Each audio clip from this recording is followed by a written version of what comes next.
예, 오늘 말씀의 제목은 우리들이 만드는 기적이 됩니다. 우리는 예수님께서 기적의 주인, 기적을 만드시는 분이라고 그렇게 생각을 합니다. 맞습니다. 틀리지 않습니다. 그러나 오늘 성경 본문은 우리들이 기적을 만들어낼 수가 있습니다. 우리들이 예수님을 놀라게 할 수 있다는 겁니다. 그것이 기적이라는 겁니다. 그것을 보시고 우리 주님께서 우리에게 더 큰 것으로, 아름다운 것으로 기적을 베풀어 주십니다. 오늘 본문 여러분들이 아마 많이 듣고 배운 성경 본문이 됩니다. 로마의 백부장이 등장합니다. 백부장은 센츄리온입니다. 센츄리온이라는 것은 백이라는 의미가 되는데 백인대입니다. 그러니까 100사람의 군대를 갖고 있는 겁니다. 근데 보통 전사자가 있었기 때문에 80명에서 100명의 군대를 지휘하는 그런 위치가 됩니다. 로마 군대에 들어가서 백부장이 되는데 한 15년에서 20년이 걸린다고 합니다. 그럼 왜 이렇게 오래 걸리는가? 같이 들어갔던 동기가 대부분 죽습니다. 몇 명 남아있지 않습니다. 로마는 전쟁하는 국가입니다. 수없는 전쟁을 치렀습니다. 그러게 15년, 20년 지나다 보면 저절로 100명 중에 우두머리가 되는 겁니다. 그러기에 백부장이 되는 겁니다. 얼마나 많은 사람이 죽어가는가를 우리들이 알 수 있다는 겁니다. 그런데 이 백부장들은 굉장히 거칠었습니다. 전쟁만 하는 사람들이었습니다. 그리고 간교했습니다. 그리고 동시에 용감했습니다. 그리고 잔인했다는 말씀이 됩니다. 이게 전형적인 백부장의 모습이 됩니다. 그러게 성경에 보면 5명의 백부장이 나오는데 그 중에 하나가 오늘 누가복음의 백부장이 됩니다. 근데 오늘 누가복음에 나오는 백부장이 근무하는 위치가 가버나움이 됩니다. 가버나움은 여러분이 그 갈릴리를 가보시면 갈릴리 호수의 북단에 있습니다. 북단에 있는데 그 가버나움은 전통적으로 외세와 싸운 지역이 됩니다. 외세와 싸운 지역이 됩니다. 그 갈릴리 지역이 전부 다 그렇습니다. 예수님이 태어나시기 전에 바로 직전입니다. 그 갈릴리 가버나움 지역의 사람들이 로마에게 대들었습니다. 그러다가 약 3,000명 정도가 학살한 사건이 기록에 남아 있습니다. 그리고 AD 63년에 그 유대가 로마하고 전쟁을 시작할 때 가장 크게 먼저 싸움이 시작한 것이 그 갈릴리 가버나움 지역이 됩니다. 여러분이 역사가 플라비우스 요세푸스를 잘 압니다. 그 사람이 이제 고대사를 썼는데 그 사람이 원래는 어디에 총사령관이었냐면 그 갈릴리 지역의 그 유대인들의 총사령관이었습니다. 로마와 싸운 장군이었습니다. 그러나 그가 나중에 포로가 되어서 유대 고대사를 쓰게 됩니다. 그러므로 그 갈릴리 지역에 그 가버나움 지역에 백부장으로 근무한다는 것은 굉장히 어려운 일입니다. 거친 사람들과 다루는 겁니다. 언제 반란을 일으킬지 모릅니다. 그러게 전통적으로 백부장들은 그 지역 사람들을 거칠게 다루었습니다. 아주 잔인하게 다루었습니다. 또한 그 지역에 사는 사람들은 유대인들은 그것을 지극히 당연한 것으로 받아들였다는 말씀이 됩니다. 그런데 오늘 본문의 백부장은 다릅니다. 5절 말씀에 그가 우리 민족을 사랑하고 또한 우리를 위하여 회당을 지었나이다. 그가 우리 민족을 사랑한다는 겁니다. 그리고 회당을 지어줬다고 그렇게 말합니다. 제가 좀 전에 그 말씀드린 그 백부장은 가버나움 지역, 즉 갈릴리 지역에 아마 그 파견대장, 지역사령관 정도 했을 것입니다. 로마가 그 백인대를 아무 곳에나 두진 않았습니다. 그렇기 때문에 아마 그 정도의 어떤 그 계엄 또는 위수지역 사령관으로 활동했을 것입니다. 여러분, 우리가 일제 36년에 그 식민지 생활을 했습니다. 그때 일본이 우리를 다스릴 때, 지배할 때 쓰던 그 통치기구 중에 하나가 헌병제도였습니다. 군인제도였습니다. 헌병들이, 그 군인들이 우리 조선민족을 다스렸습니다. 그때 우리들이 갖고 있는 귀한 물건들, 뭐 그릇들, 또 어떤 좋은 물건들을 강제로 공출해 갔습니다. 헌병들이 했습니다. 젊은 청년들 잡아다가 전선에 내보냈습니다. 총알바지로 사용했습니다. 그 어린 여자들, 자녀들을 또 끌고 가서 위안부로 사용한 것 우리들이 너무나 잘 알고 있습니다. 그런 일에 누가 앞장섰는가? 일본의 그 제국주의 군대, 그 헌병들이 했다는 겁니다. 더 나아가서 창씨개명도 그들이 주도했습니다. 그러므로 우리가 그런 생각을 한다면 지금 이 가버나움에 와 있는 그 백부장은 어떤 위치라는 것을 우리들이 알 수가 있습니다. 이런 일들을 했다는 겁니다. 그런데 오늘 본문에 그 백부장은 유대민족을 사랑했습니다. 그리고 회당을 지어줬다고 그렇게 말씀합니다. 이 말씀은 어떤 의미가 되냐면 여러분, 일제시대 때 일본의 신은 누구였습니까? 천황이었습니다. 황제를 신으로 받아들였습니다. 신을 섬겼습니다. 자, 그 사람이 일본 어떤 지역 사람관이 이렇게 하는 겁니다. 그 신을 버리고 유대의 회당을 지어주는 겁니다. 그리고 그 잔인하게 잔악하게 하던 그 행동을 중지하는 겁니다. 더 이상 하지 않는 겁니다. 그것이 바로 누구냐? 이 백부장인 것을 성경이 우리에게 가르쳐 줍니다. 자, 그럼 백부장이 돈이 많아서 회당을 지어줬는가? 물론 돈이 많습니다. 당시에 백부장은 일반 사병의 10배의 봉급을 받았습니다. 그리고 전쟁마다 나가서 그 얻은 재물을 갖기에 그들은 아주 풍족했다고 그렇게 말합니다. 그러나 돈이 많아서 그가 회당을 지어준 것이 아니란 말씀이 됩니다. 왜 그러냐면 당시에 그 로마는 역사적으로 예수님이 오시기 전으로 시작해서 황제를 우상으로, 황제를 신으로 숭배하는 것이 시작될 때입니다. 그러게 아마 동료 군인들 중에서도 많은 사람들이, 또 로마에 있는 그 사람들이 황제를 신으로 섬기기 시작했다는 겁니다. 그러기에 그가 회당을 지어줬다는 건 어떤 의미가 되냐면 나는 더 이상 황제를 신으로 믿지 않겠다는 겁니다. 황제를 버리겠다는 겁니다. 하나님을 믿겠다는 그런 의미가 됩니다. 그런 메시지가 됩니다. 그렇다면 그 주변의 동료들은 어떻게 받아들이겠습니까? 저 사람은 로마의 백부장직을 포기하는 것과 마찬가지라는 겁니다. 백부장 다음에 천부장입니다. 천부장이 진급하지 못할 수가 있습니다. 많은 사람들로부터 오해를 당할 수 있습니다. 시기를 당할 수 있다는 말씀이 됩니다. 그런데 그는 이러한 위험을 감수하고도 유대인을 사랑했습니다. 회당을 지어줬다는 말씀이 됩니다. 좀 전에 말씀드린 것처럼 그는 분명히 우상을 섬겼습니다. 로마는 다신교 국가입니다. 수많은 우상이 있었습니다.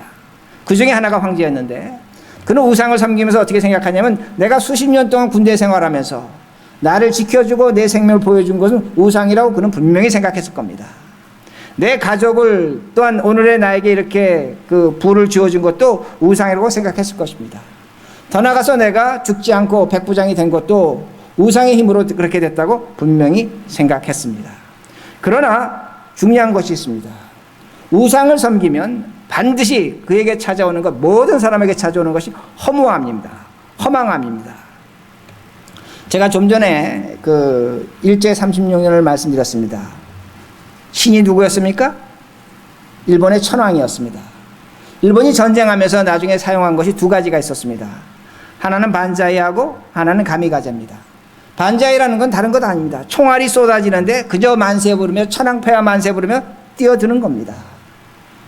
가미가제도 마찬가지입니다. 천황폐하 이름을 부르면서 비행기를 몰고 그 미국 군함에 뛰어드는 겁니다. 왜 그런 일을 할 수 있는가 합니다. 허무하기 때문입니다. 우상을 섬기고 허무함이 나옵니다. 근데 그 허무함이 어떤 의미로 되냐면 극단적인 자기 초월입니다. 극단적인 자기 초월이라는 건 뭐냐면 너무나 허무하기 때문에 내 생명을 우상에게 갖다 바친다는 겁니다.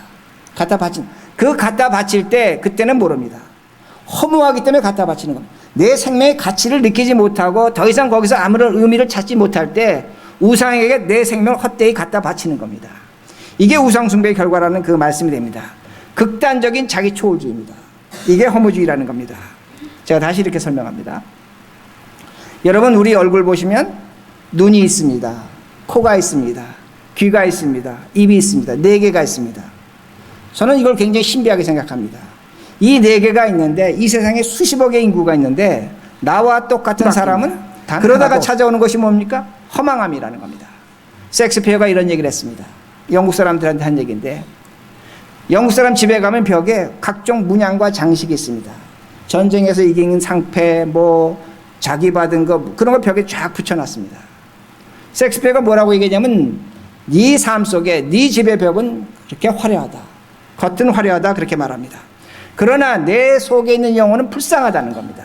네 속에 있는 영혼은 굶주려가고 죽어가고 취해지고 있는데 왜 그걸 모르냐는 겁니다. 화려한 것을 위해서 짧은 행복을 위해서 네 인생을 투자하는데 이제는 너가 네 내면, 네 가운데, 네 삶, 네 마음, 네 생각에 어떤 것을 투자하고 있고 어떤 것을 주고 있느냐고 그렇게 말하고 있습니다. 비싼 대가를 치르고 있다는 겁니다. 화려한 것을 위해서 비싼 대가를 치르고 있지만 네 안은, 네 속사람은 말라 죽어가고 있다고 그렇게 말합니다. 우상숭배 화려합니다. 그러기에 그는 백부장이 됐습니다. 많은 돈을 가질 수가 있습니다. 그러나 극단적인 허무주의에 빠집니다. 자기를 초월하는 그 초월주의에 빠진다는 그 말씀이 됩니다. 그러기에 우리가 오늘 신앙생활하면서 오늘도 우리에게 이 세상의 많은 것이 우상으로 보여지고 있습니다. 거기에 목마르고 있습니다. 오늘 제가 기도 말씀 읽어드렸지만 목이 마릅니다. 그러게 주님께서 말씀하시는 겁니다. 목마른 자여 내게로 오라는 겁니다. 오늘도 우리 세상 것에 목이 마릅니다. 돈에 목마르고 명예에 목마르고 가져야 될 것을 갖지 못하게 목말라 있습니다. 그러나 주님은 말씀하시는 오라는 겁니다. 나에게 오라는 겁니다. 내가 너에게 생수를 주겠다는 겁니다. 그 생수를 마실 때 우리에게 거룩함이 있는 겁니다. 신비가 있는 겁니다. 내가 생각하지 못한 걸 생각할 수 있는 겁니다. 얼마든지 다른 삶을 살 수 있다는 그 말씀입니다. 건강한 마음과 건강한 영혼이 된다는 그 말씀입니다.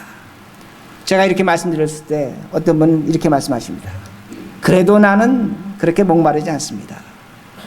오늘날 우리들이 가장 쓰는, 현대인이 쓰는 두 가지 단어가 있습니다. 첫 번째 단어는 뭐냐면 나는 혼자 있고 싶다는 겁니다. 혼자 있고 싶다는 겁니다. 그런 말 많이 합니다. 나를 홀려 내버려 두라는 겁니다. 내버려 두라는 겁니다. 내 옆에 많은 사람들이 있지만 그 사람들이 나에게 짐이 됩니다. 도움이 되지 않습니다. 내 마음을 털어놓지 못합니다. 누가도 말하고 싶지 않다는 겁니다. 그러게 홀로 내버려 두라고 말합니다. 혼자 있고 싶다고 합니다. 그러게 혼자 있습니다. 그러나 혼자 있는 사람이 속으로 또 한 번 이렇게 외칩니다. 뭐라고 속으로 이렇게 외치냐면 나를 홀로 내버려 두지 말라는 겁니다. 이 말의 의미는 뭐냐면 나와 함께 있어 달라는 겁니다. 내 슬픔과 내 마음과 내 것을 알아달라고 말합니다. 문제는 뭡니까? 알아주는 사람이 없습니다. 그러게 사람을 찾는 겁니다. 내 옆에 사랑하는 사람들이 있지만 망부석입니다. 그에게 수없이 말을 했습니다. 수없이 부탁했습니다. 그러나 그는 들어주지 않습니다. 그러게 오늘도 우리는 사람을 찾고 있다는 겁니다. 내 곁을 떠나지 말라는 겁니다. 내 옆에 있어 달라는 겁니다. 이게 오늘날 우리의 모습입니다. 첫 번째는 혼자 있고 싶다고 말합니다. 그러나 혼자 있지를 못합니다. 그러나 내 옆에 있어 달라고 말합니다. 누구도 내 옆에 있어 주지 못합니다. 그러게 현대 심리학자들이 말합니다. 오늘날 살아가는 현대인들은 정신분열이 있다는 겁니다. 정신분열이 있다는 겁니다. 마음의 갈피를 잡지 못합니다. 그러기에 미래가 허망합니다. 희망이 없습니다. 현재가 무의미합니다. 과거는 돌아보면 미움으로 점철되어 있습니다. 그러다 보니까 오늘날 우리들이 어떻게 사는가? 우상입니다. 돈이 필요한 겁니다. 돈 필요합니다. 저는 한 번도 돈이 필요 없다고 말씀드리진 않았습니다. 그러나 그것으로 내 인생을 채우려고 합니다. 그것으로 내 인생을 만족하려고 한다는 말씀이 됩니다. 그러나 섹스피어가 얘기합니다. 백부장이 우리에게 보여줍니다. 화려한 것으로 채워가지만 그 내면은 말라가고 있는 겁니다. 죽어가고 있는 겁니다. 아파가고 있는 겁니다. 취해져가고 있는 겁니다. 제가 좀 전에 성령수술 말씀드렸습니다. 많은 사람들이 성령수술합니다. 우상같이 되기를 원했습니다. 너무나 많은 사람들이 우울증에 걸린다고 그렇게 말합니다. 지금 사회적인 문제가 뭡니까? 그것으로 인해서 자살을 하고 있습니다. 만족할 수 없는 겁니다. 극단적인 허무주의가 있다는 그 말씀이 됩니다. 그런데 오늘 이 사람은 하나님을 찾습니다. 하나님을 찾습니다. 우리가 이 성경 구절을 읽을 때마다 어떻게 해석하냐면 저도 그렇게 배웠습니다. 이 백부장이 예수님의 기적과 능력의 소식을 들었다. 그래서 그가 주님을 만나기를 원했다. 그런데 그렇지 않습니다. 물론 예수님이 기적과 능력을 베푸신 것을 그는 분명히 들었을 겁니다. 알고 있었을 것입니다. 그러나 오늘 성경은 그것을 그렇게 우리에게 말씀하고 있지 않습니다. 그는 성경을 통해서 예수를 만났습니다. 성경을 통해서 예수를 만났습니다. 제가 성경이라고 말씀드릴 때 여러분 지금 이런 성경책을 생각하십니다. 그러나 당시에 백부장이 읽었던 성경책은 큰 겁니다. 토라입니다. 성경 하나가 이런 두루마리입니다. 그렇지 않으면 파피루스입니다. 예전에 우리 교회 여기 유대인 회당에 토라가 있었습니다. 여기 알람 시스템을 해놨습니다. 제가 물어봤습니다. 왜 이렇게 여기다 알람 시스템 했느냐? 귀하기 때문에 그러냐? No. 유대인이 귀하다고 하진 않죠. 비싸서 했다는 겁니다. 하나가 30만 불, 40만 불짜리입니다. 토라 하나가 30만 불, 40만 불짜리입니다. 그걸 전부 다 양피리를 만들어서 손으로 쓰는 겁니다. 여러분, 백부장이 성경을 읽었다고 할 때는 엄청난 돈을 투자한 겁니다. 그리고 이 토라는 이렇게 책상에 놓고 읽을 수가 없습니다. 커다란 책상이 필요합니다. 누군가 넘겨줘야 됩니다. 누군가 도와줘야 됩니다. 그러니까 지금 이 백부장이 하나님의 말씀을 읽었을 때는 엄청난 시간과 엄청난 돈을 투자한 겁니다. 제가 여러분에게 질문하고 싶습니다. 성경을 읽으면 돈을 준다고 하면 우리 성경 읽습니다. 근데 성경 읽으면 돈 내러 가면 과연 몇 사람이 읽을까? 저는 생각해 봅니다. 이 백부장은 엄청난 돈을 투자해서 읽었습니다. 구텐베르크가 인쇄소를 발견하기 전까지 책 한 권이 집 한 채 값이었습니다. 엄청난 돈입니다. 그는 하나님 말씀을 읽었다는 그 말씀이 됩니다. 제가 이렇게 말씀드리는 걸 양해하고 들으시기 바랍니다. 우리 예배부에서 예배가 끝나면 주일마다 성경책이 3권, 4권 정도 나옵니다. 어떤 분 이름 쓰고 어떤 분 이름 쓰지 않은데 저는 그렇게 생각합니다. 오늘 말씀 준비하면서 성경책을 두고 간다는 건 하나님의 기적을 두고 가는 겁니다. 하나님의 은혜와 사랑을 두고 가는 겁니다. 하나님이 우리에게 역사하실 걸 두고 간다고 그렇게 생각을 합니다. 그런데 이 백부장은 성경을 읽었습니다. 성경을 읽고 구약성경의 아주 중요한 흐름을 발견합니다. 구약성경에서 가장 중요한 흐름 중에 하나는 뭐냐면 하나님이 우리를 찾아오십니다. 메시아가 우리에게 오신다는 겁니다. 찾아오시는데 그 메시아를 이 백부장은 누구로 확신했냐면 예수 그리스도로 확신했다는 그 말씀이 됩니다. 예수를 메시아로 확신했다는 겁니다. 그 증거가 나오는데 3절에 보시면 읽지는 않겠습니다. 3절에 보시면 그가 장로들을 보내서 예수님을 오라고 합니다. 오라고 합니다. 근데 문제는 뭐냐면 이 백부장이 예수님을 만나질 않습니다. 그리고 6절에 보시면 그 예수님이 자신의 집에 가까이 왔습니다. 가까이 왔을 때 이번엔 누구를 보냅니까? 벗들을 보냅니다. 친구들을 보냅니다. 친구들을 보내면서 주께 말합니다. 주여 우리 집에 오시면 안 됩니다. 오시면 안 된다. 당신이 우리 집에 들어오는 거 나는 감당할 수도 없고 내가 주님을 만나는 걸 감당할 수 없다고 그렇게 말합니다. 주님이 집에 오시는 것 감당할 수 없어. 오지 말라는 겁니다. 더 나아가서 뭐라고 얘기하냐면 내가 예수님 만나는 것도 감당할 수 없다고 그는 분명히 이야기하고 옵니다. 만나지 않겠다는 겁니다. 찾아오시는 주님입니다. 메시아로 오셨습니다. 그런데 지금 이 백부장은 만날 수 없다는 겁니다. 성경 여러분 끝까지 잘 보시면 이 백부장은 예수를 만나지 못합니다. 예수를 만나지 않습니다. 예수님도 이를 만나주지 않습니다. 왜 그런가 합니다. 메시아 예수 그리스도가 하나님이라는 겁니다. 하나님이라는 겁니다. 이는 철저한 신앙이 있었습니다. 여러분 출애굽기 3장 22절에 보면 하나님을 보는 자는 죽는다고 말씀합니다. 사사기에 보면 기드온이 하나님을 보고 난 후에 나는 죽게 되었다고 말합니다. 삼손의 부모들이 하나님을 보고 난 후에 나는 죽게 되었다고 말합니다. 왜 죽게 되었다고 얘기합니까? 자신의 죄가 있다는 겁니다. 죄로 말미암아 하나님 보는 자는 죽는다는 그 말씀이 됩니다. 지금 이 백부장은 어떤 생각을 하고 있냐면 메시아가 오셨는데 하나님이 오셨는데 그 하나님이 예수 그리스도인데 내 죄로 말미암아 나는 죽는다는 겁니다.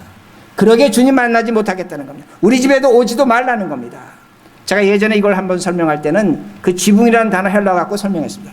죄가 있는 곳입니다. 죄의 지붕입니다. 오시지 마시옵소서.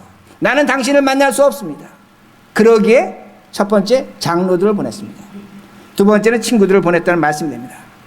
예수님은 하나님이시라는 겁니다. 이걸 지금 백부장이 우리에게 분명하게 뚜렷하게 가르쳐 줍니다. 그러게 요한복음 14장 9절에 예수님은 나를 본 자는 하나님을 봤다고 말씀하십니다. 골로새 1장 15절에 예수의 형상은 하나님의 형상이라고 성경은 분명히 가르쳐 줍니다. 오늘날 우리가 기적을 만들어내야 됩니다. 여러분이 기적 필요하십니까? 정말로 필요하다면 오늘날 우리에게 가장 중요한 것은 무엇이냐면 예수님이 하나님이라는 걸 철저히 인정하셔야 됩니다. 오늘날 신자들에게 우리들에게 있어서 교회에 있어서 가장 치명적인 약점은 예수님이 친구입니다. 예수님 오늘 내 문제를 해결해 주신 해결사입니다. 예수님은 내 기도를 들어주시는 분입니다. 틀리진 않습니다. 그러나 우리들은 예수님에 대한 두려움이 없습니다. 존경심이 없습니다. 신뢰감이 없다는 겁니다. 이게 오늘날의 교인들의 문제입니다. 우리들의 문제란 말씀이 됩니다. 예수님은 오늘 우리의 기도를 들어주십니다. 우리의 간구와 소원을 들어주십니다. 그러나 그 예수는 오늘 우리에게 찾아오신 하나님이심을 분명히 믿으셔야 됩니다. 두려워하셔야 된다는 말씀이 됩니다. 자, 이렇게 설명합니다. 마가복음 14장 보면 그 제자들이 배를 타고 그 갈릴리 호수 건너가다 풍랑을 만납니다. 그때 예수님께서 물 위를 저벅저벅 걸어오십니다. 그때 제자들이 야, 유령이다, 유령이 온다 소리를 칩니다. 근데 예수님이 배에 타려고 하는데 베드로가 벌떡 일어나더니 이렇게 얘기합니다. 당신이 만일 주시거든, 하나님이시거든 나에게 명령을 해서 나를 이 물 위를 걷게 하소서. 예수님께서 그래 걸어라. 베드로가 물 위를 걸었습니다. 저벅저벅 몇 걸음 걸었습니다. 그러다 바람을 보고 베드로가 물에 빠져서 죽게 되었습니다. 살려달라고 소리칩니다. 그때 주님께서 믿음이 적은 자여입니다. 믿음이 적은 자여, 왜 의심하느냐고 그렇게 말씀하십니다. 자, 우리들이 가장 중요한 기본이 있습니다. 예수님께서 우리에게 분명히 말씀하셨습니다. 너희들이 믿는 대로 된다고 말씀하십니다. 오늘 우리들이 예수를 믿으면 믿는 대로 분명히 이루어 주십니다. 아멘. 그러나 오늘 우리가 믿지 못하면 예수님은 이루어 주지 않는다는 그 말씀이 됩니다. 믿는다는 것은 어떤 의미가 되냐면 어떤 사건과 현상을 믿는 것이 아니라 끝까지 주님을 바라보며 믿는 것입니다. 어떤 사건과 현상이 아니라 예수를 믿는 것입니다.